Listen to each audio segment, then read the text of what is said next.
Welcome back everybody to Black Cuan. Terima kasih ya telah mengupdate berita kripto di channel ini. Video kali ini kita akan berbicara tentang potensi terjadinya relief rally ya untuk Bitcoin serta altcoins lainnya. Bahkan juga ya akan terjadi pada pasar ekuitas yang secara luas dan hal ini ya tentu akan membawa suasana yang optimis di market. Tapi teman-teman ya harap untuk selalu waspada ya. Kemudian lewat kesempatan ini juga ya saya ingin memperjelas posisi saya bahwa bear market ini itu mungkin masih akan panjang dan kita boleh jadi belum sampai di bottom dari market ini. Tetapi dengan kenyataan bahwa kemungkinan adanya relief rally atau bahasa Indonesianya kita bilang rally bantuan ya, hal ini akan cukup melegakan untuk kondisi pasar dalam waktu-waktu yang akan datang. Sekarang ini para seller sedang dipaksa keluar ya dari pasar karena buyers atau pembeli itu sedang banyak dia masuk ke market saat ini dan ini adalah pertanda yang positif ya bagi market crypto. Selain Bitcoin, kita kali ini juga akan berbicara tentang ETH, Polygon Matic, Celsius dan terakhir AAV ya. Let's dive my friend. Dan pertama di sini kita cek dulu ya. Pada saat video ini diambil, harga Bitcoin itu telah naik selama 24 jam terakhir itu 6,2% ya dan dia berada di 20.700-an sekarang ini. Kemudian ada yang menarik lagi di sini ETH ya, Ethereum itu sudah naik 13% dalam 24 jam terakhir. Sekarang dia sudah berada di atas 1.200-an dollars teman-teman. Dan Bitcoin ini ya, dari kolom Benzinga ini, Bitcoin, Ethereum, Dogecoin itu tidak terpengaruh alias unfazed oleh kenaikan suku bunga yang akan datang ini. Tetapi ada pertanyaan di sini, kenapa analis itu menunggu big short squeeze ya atau guncangan yang besar dan cepat ini ya? Dan ini mengutip dari benzinga.com ini juga ya, ada satu tweet di sini yang menjelaskan kenapa mereka menunggu short squeeze seperti itu ya, big short squeeze itu dari tweetnya si Justin Bennett di sini. Jadi kalau kita lihat di Twitternya langsung, sekarang ini DXY atau dolar indeks itu ya, itu sedang berada di dalam tunnelnya dia, channel ini ya, dan dia ini sedang naik-naiknya nih teman-teman. Nah, apa yang dikatakan oleh big short squeeze itu artinya kemungkinan ya dari puncak ini dia akan terjadi koreksi dulu ke sini. Nah, dan jika itu terjadi teman-teman, maka di situ ada ruang besar untuk Bitcoin itu bisa naik ataupun dia bisa relief rally itu teman-teman. Kemudian masih dari kanal yang sama ya, kanal berita yang sama, di sini ada satu data on change ya yang dikutip oleh mereka di sini dari Sentiments. Ini menunjukkan ya ada terjadi uncorrelated. Jadi tidak terkorelasi gitu kan. Jadi antara Bitcoin kemudian S&P 500 itu ternyata mulai merenggang dia korelasinya itu ya dengan saham-saham itu, saham-saham teknologi di Amerika terutama ya. Dan ini bisa kita lihat teman-teman, ini yang kuning ini harga gold itu sedang menunjak turun ya. Kemudian yang biru ini juga S&P 500 juga drop dia dan satu-satunya yang naik itu pada saat ini adalah meskipun setelah pengumuman dari CPI report itu kemarin dari Amerika itu di 9,1 ternyata Bitcoin ini malah naik ini teman-teman. Dan disinilah dikatakan bahwa mulai BTC ini merenggang ya dari korelasinya dengan saham ataupun ya apalagi emas ya. Dan menurut saya jika dolar indeks tadi itu bisa ya nanti dia akan tertolak di sini dan dia turun, maka Bitcoin itu akan mengalami yang namanya kita bilang tadi itu relief rally teman-teman. Kemudian sekarang kita ke Ethereum teman-teman. Sempat diragukan bahwa Ethereum itu bisa melakukan the merge-nya tahun ini, tapi ternyata dari Cointelegraph di sini dikatakan bahwa the merge-nya untuk Ethereum itu dikonfirmasi ya. Dan menurut Cointelegraph di sini ya, ini akan terjadi di sekitar 19 September ya. Jadi mereka telah melakukan pertemuan ataupun meeting ya dan dijadwalkan seperti itu dan Cointelegraph ini mengutip ya salah satu tweet dari tim developernya Ethereum yang bernama Superpeace ETH. Jadi di sana dia katakan ya bahwa the merge ini timelinenya itu memang masih belum final. Dalam rencananya mereka itu timeline itu akan diumumkan secara resmi nantinya.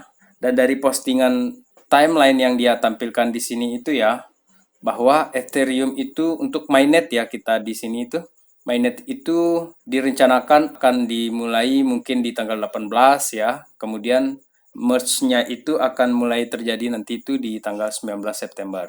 Dan saya berharap semoga the merge-nya atau peralihan proof of work-nya Ethereum menjadi proof of stakes ini berjalan dengan lancar, teman-teman. Akan tetapi ini, teman-teman ya, ada hal yang lumayan menarik di sini ya, karena Ethereum mining pools will survive the merge. What about the miners? Nah, disinilah akan dikorbankan salah satu mungkin di sini gitu kan, karena mining pools itu akan bertahan meskipun terjadi the merge ya, peralihan dari proof of work ke proof of stakes. Tetapi bagaimana dengan miners yang selama ini mendapatkan penghasilan dari menambang Ethereum, teman-teman? Kalau menurut saya yang mining pools itu ya, karena itu kan gabungan dari para miners ya untuk mendapatkan Ethereum ya. Jadi mereka melakukan semacam gotong royong gitu kan untuk mendapatkan Ethereum ya. Jadi mereka itu miners yang kolektif. Kemudian miners yang asli miners kayak mining Bitcoin ini yang kasihan, teman-teman. Karena kalau di sini menurut Decrypt ini ya, salah satu mining pool terbesar untuk Ethereum itu namanya Ethermine ya. Itu mereka sudah bersiap untuk bertransisi ya menuju staking, teman-teman. Nah, yang susah di sini itu adalah yang pure miners itu, teman-teman. Apakah yang akan mereka lakukan nanti? Apakah mereka mau menjual peralatannya, kemudian mereka beralih ke staking gitu kan? Ya, kita tidak tahu nantinya. Tapi di sini dijelaskan bahwa no good option. Jadi tidak ada pilihan yang baik sebenarnya untuk the miners ini, teman-teman. Dan memang mungkin ini yang akan dikorbankan ya di sini. Itulah pilihan yang sulit sebenarnya, teman-teman. Kemudian sekarang kita ke Polygon ini. Dan Polygon ini ada berita yang menarik di sini, teman-teman, karena dari beberapa project Web3 ya, Polygon ini dipilih sebagai Disney Accelerator.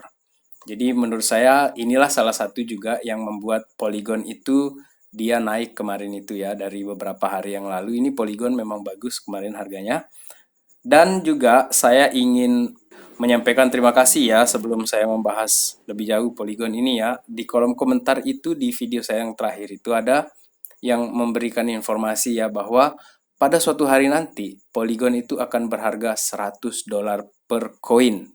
Dan saya berterima kasih ya kepada Soma di sini ya telah memberikan ya visi untuk long terms-nya Polygon, karena saya juga termasuk holders ya di Polygon ini, meskipun ya saya bilang plankton saya di sini, teman-teman.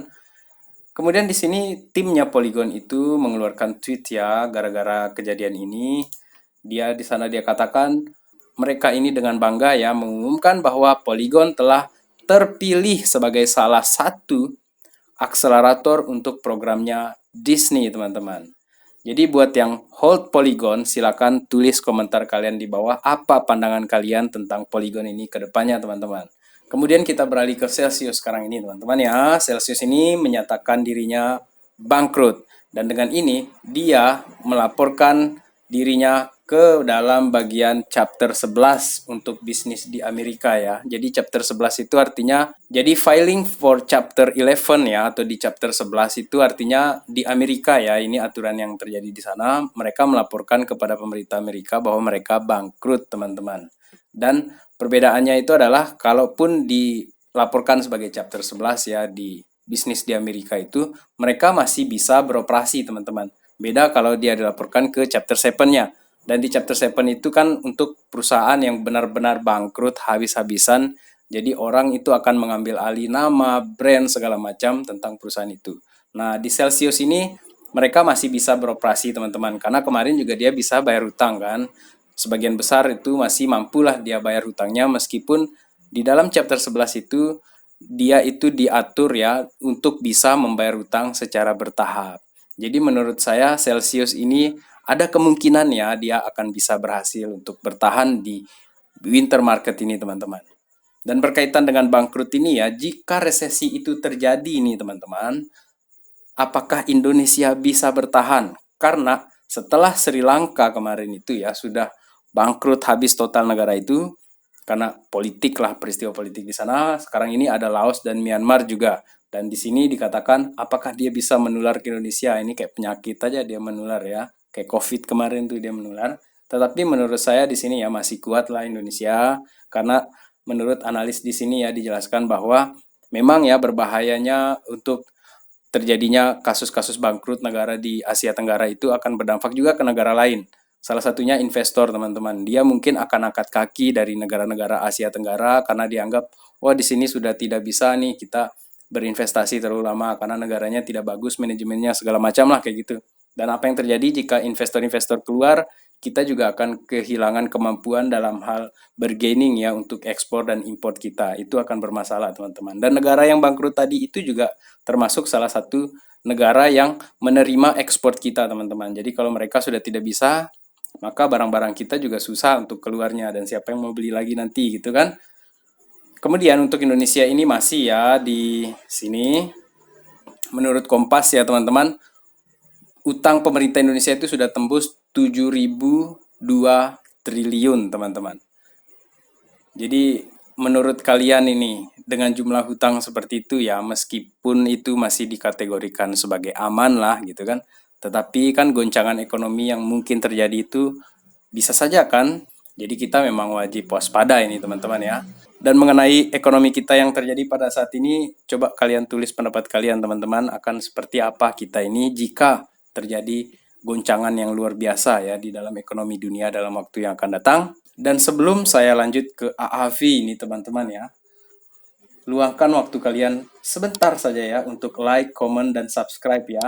Dan satu lagi, jangan lupa tekan loncengnya agar setiap kali Black Cuan update berita, kalian bisa langsung terima notifikasi dari kami. Terima kasih ya.